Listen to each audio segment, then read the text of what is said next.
Hello guys, welcome back to our channel education exam. तो अभी Indian economy में हम बड़ा बेसिक चीज़ें पढ़ेंगे, बट यहाँ से आपको बहुत सारे बड़े सारे क्वेश्चन जो है आपको देखने को मिल सकते हैं। एक क्वेश्चन तो कंफर्म है, ठीक है। तो इकॉनमी में सबसे पहले आपको पता होना चाहिए कि इकॉनमी जो है इसके फादर कौन है, ठीक है। इंडियन इकॉनमी बोलो, इकॉनमी के फादर, ठीक है। फादर ऑफ इकॉनमी है वो एडम स्मिथ, ठीक है। अब इकॉनमी जो है वो टाइप्स में होती है, ठीक है।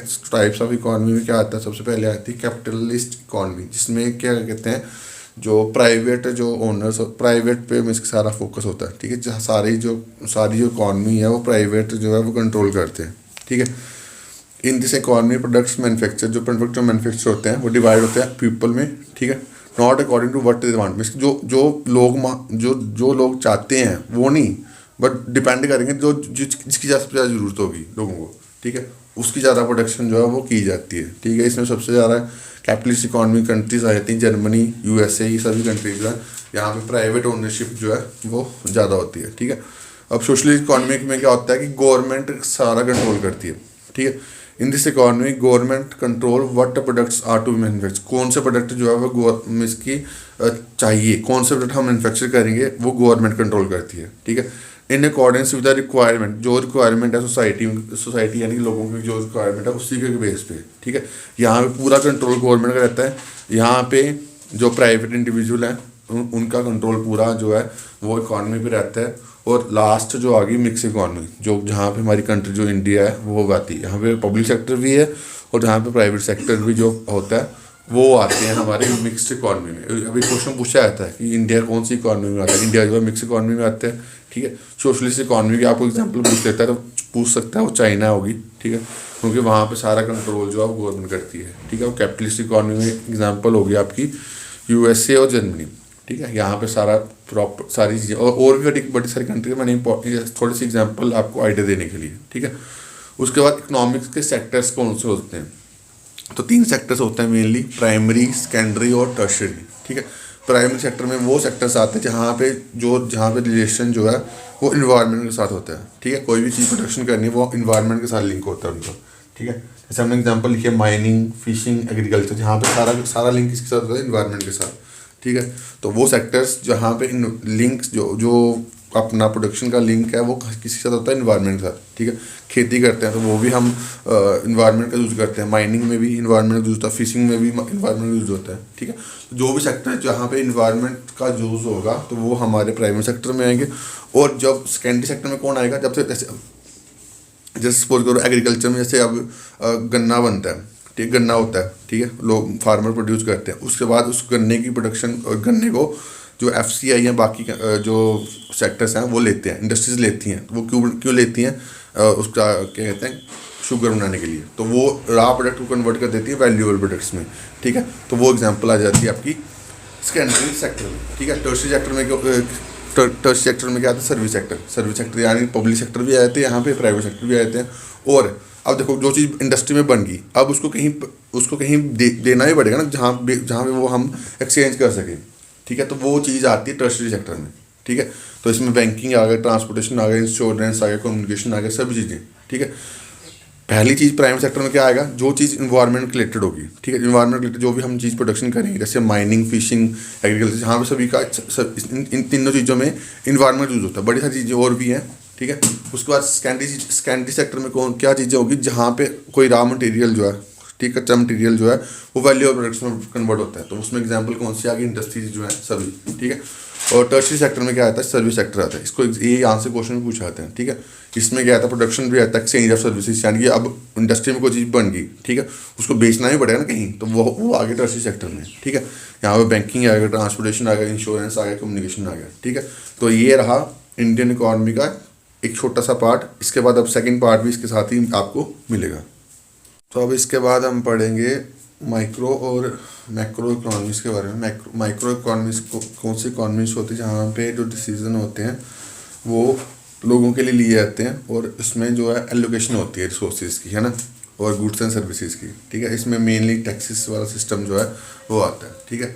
और मैक्रो इकोनॉमिक्स में क्या होता है, बिहेवियर और परफॉर्मेंस इकोनॉमी कैसे चल रही है उसको हम मेजर करते हैं, ठीक है। इसमें GDP आया था, अनएम्प्लॉयमेंट रेट आया था, ग्रोथ रेट आया था, ठीक है। तो ये माइक्रो और मैक्रो इकोनॉमिक्स, ये सभी दोनों इकोनॉमिक्स हमें पढ़नी पड़ेगी। मेनली हमें मैक्रो पढ़नी है, जो एग्ज़ाम में ज़्यादा पूछी जाती है, इसको अच्छे से पढ़ना है, ठीक है। तो मैक्रो में सबसे इंपॉर्टेंट टॉपिक है अनएम्प्लॉयमेंट। जीडीपी भी पढ़ेंगे, इन्फ्लेशन भी आएगा इसके ऊपर, ठीक है। तो पहले अनएम्प्लॉयमेंट पढ़ लेते हैं। जो नेशनल सैम्पल सर्वे ऑर्गेनाइजेशन है, जो मिनिस्ट्री ऑफ स्टैटिस्टिक्स के अंदर आता है, ठीक है। इसका ये भी क्वेश्चन पूछ सकता है कई बार, ये जो ऑर्गेनाइजेशन है किसके अंदर आती है, कौन सी मिनिस्ट्री के अंदर आती है। तो आती है ministry of statistics and programme implementation, ठीक है। ये लिख लेना, ministry of statistics and programme implementation के अंदर ये नेशनल सैम्पल सर्वे ऑर्गेनाइजेशन आती है, जो डिफाइन करता है एम्प्लॉयमेंट और अनएम्प्लॉयमेंट। अब जो एम्प्लॉयड है वो कौन है, ठीक है, जो भी काम कर रहे हैं, ठीक है, जो वर्किंग इन इकोनॉमिक एक्टिविटीज़, जैसे अभी मैं काम कर रहा हूँ, ठीक है, पढ़ा रहा हूँ, तो वो मैं क्या हुआ, एम्प्लॉयड, ठीक है। अब जो बंदा सीकिंग और अवेलेबल मीन्स जो काम के लिए ढूंढ रहा है, तो वो क्या हुआ, अनएम्प्लॉयड, ठीक है। अब गवर्नमेंट ने ये एक फार्मूला निकाला हुआ, अनएम्प्लॉयमेंट रेट हम कैसे निकालेंगे, ठीक है। वो निकालेंगे अनएम्प्लॉयड वर्कर कितने हैं, ठीक है, और टोटल उसकी वर्क फोर्स कितनी है, ठीक है, इंटू 100 जो है, उससे हम क्या कहते हैं, गवर्नमेंट जो है वो अपनी कंट्री का अपने उसका अनएम्प्लॉयमेंट रेट जो है वो निकालती है, ठीक है। अब इसमें टाइप्स जो है अनएम्प्लॉयमेंट वो कितनी आ जाती हैं, मेनली 3-6 टाइप्स जो है इम्पोर्टेंट है, ठीक है। ये पहली ये है discussing unemployment, seasonal unemployment, structural, cyclic, frictional और वल्नरेबल, ठीक है। तो ये 4-5 टाइप्स जो हैं बड़ी इंपॉर्टेंट है, ठीक है। तो ये टाइप्स इकोनॉमिक्स के बारे में पढ़ लिया हमने। माइक्रो इकोनॉमिक्स का क्या होती है, माइक्रो इकोनॉमिक्स वो होती है जहाँ पे लोगों के लिए डिसीजन लिए जाते हैं, ठीक है, और मेनली उसके अंदर टैक्स सिस्टम जो है आता है, ठीक है, क्योंकि जो टैक्स लगाया जाता है वो लोगों के लिए लगाया तो अपने गवर्नमेंट के लिए लगाया था, बट किसके लिए लगाया था, लोगों के लिए लगाया था, ठीक है। तो उसके बाद माइक्रो इकोनॉमिक्स में क्या आते हैं, जो इसकी परफॉर्मेंस, जहाँ पे हम अपनी परफॉर्मेंस जो है इकॉनमी की मेजर करते हैं, ठीक है, GDP, unemployment, growth rate, inflation, ठीक है। तो ये कुछ पैरामीटर्स हैं, ठीक है। तो ये चीज़ इंपॉर्टेंट है, इसके अंदर ये अनएम्प्लॉयमेंट भी इम्पोर्टेंट है। अभी हम इसके बाद हम पढ़ेंगे अनएम्प्लॉयमेंट की टाइप्स के बारे में, थोड़ा सा इसको डिस्कस करेंगे। तो अभी हम पढ़ेंगे टाइप्स ऑफ अनएम्प्लॉयमेंट, ठीक है। पिछले अभी पढ़ा था हमने टाइप्स पढ़ी थी कि ये टाइप्स होती है, डिस्गाइज होती है, सीजनल होती है, स्ट्रक्चरल होती है, साइक्लिक होती है, फ्रिक्शनल होती है, वल्नरेबल होती है, ठीक है। अब डिस्गाइज अनएम्प्लॉयमेंट क्या होती है, ये वो अनएम्प्लॉयमेंट होती है जहाँ पे जितने बंदे चाहिए ना उससे ज़्यादा बंदे काम कर रहे हैं, समझ रहे हो। जैसे अभी कोई खेती है, ठीक है, अब खेती में तो जितने ज़रूरत होती है उससे ज़्यादा काम करते हैं, है ना। कई बार अब फैमिली की, अब मेरे घर में कोई खेती होगी तो मैं तो सारे फैमिली मेम्बर काम करेंगे, इतनी ज़रूरत है, जितनी ज़रूरत नहीं है उससे ज़्यादा बंदे काम कर रहे हो, वो अनएम्प्लॉयमेंट जो है वो डिस्गाइज अनएम्प्लॉयमेंट होती है, ठीक है। इसमें एग्रीकल्चर आ जाता है, अनऑर्गेनाइज सेक्टर्स जो है वो, प्राइवेट सेक्टर जो है वो आ जाता है, ठीक है। अब सीजनल अनएम्प्लॉयमेंट कौन सी होती है, ये वो अनएम्प्लॉयमेंट होती है जो सीजन के अकॉर्डिंग, ठीक है। अब जैसे वो अब धान की खेती होती है, कोई भी खेती होती है, ठीक है, उसमें अब बंदे बुलाए जाते हैं, ठीक है। अब वो जो खेती वो धान कट जाती है उसके बाद वो बंदे वेले फ्री हो गए, ठीक है, उसके बाद उनको अनएम्प्लॉयमेंट नहीं मिलती, है ना, जब कोई और काम करेंगे तो वो कौन सी अनएम्प्लॉयमेंट हुई, जो सीजनल, यानी वो सीजन के अकॉर्डिंग कि थोड़ा सा जो काम हुआ वो हुआ, वरना उसके बाद जो काम जो है वो ख़त्म हो जाता है, ठीक है। तो ये कहते हैं, इसे हम कहते हैं सीजनल अनएम्प्लॉयमेंट। इसमें agriculture labours in India really have work through out the year, ठीक है, उनका काम सिर्फ वो धान की कटाई में जो बाकी होता है उसमें होता है, ठीक है। अब स्ट्रक्चरल अनएम्प्लॉयमेंट क्या होती है, अब देखो ये सबसे बड़ा इंपॉर्टेंट जो चीज़ है, यहाँ पे क्या आता है कि अब ये नहीं है कि इसकी अब पूरे कंट्री में नौकरियाँ नहीं हैं, नौकरियाँ हैं, प्राइवेट सेक्टर में नौकरियाँ हैं, बट वो नौकरियाँ उनको मिलती हैं और जहाँ उनके पास स्किल होती है, ठीक है। तो सबसे ज़्यादा जो रीज़न है अनएम्प्लॉयमेंट का पूरे इंडिया में या जम्मू कश्मीर में, वो सबसे बड़ा रीज़न है स्किल, कि लोगों के पास स्किल ही नहीं है। अब प्राइवेट सेक्टर में मैं हूँ, ठीक है, अब मैं ये चैनल चला रहा हूँ, आगे मैं काम करूँगा, बंदों को रखूँगा, तो मेरे को तो चाहिए ना वो बंदे वो हों जो जिनको कुछ आता हो, और जिनको कुछ आता ही नहीं होगा तो कैसे उनको मैं क्या कहते हैं एम्प्लॉयमेंट दूंगा। तो प्राइवेट सेक्टर में सबसे बड़ा चीज़ जो रोल प्ले करती है वो स्किल है, ठीक है। तो उसकी वजह से जो है सबसे ज़्यादा बंदे जो है वो जॉब क्यों नहीं ले पाते, due to lack of skill और पुअर एजुकेशन लेवल, ठीक है। तो ये चीज़ें हैं। इसके बाद आज के ज़माने में जिसके पास स्किल है ना उसके बाद जॉब है, ठीक है। तो ये चीज़ सबसे बड़ा इंपॉर्टेंट जो है मेरे ओपिनियन में यही चीज़ है कि अगर आप स्किल ओरिएंटेड बनोगे तो आपके पास जॉब्स होंगी, ठीक है।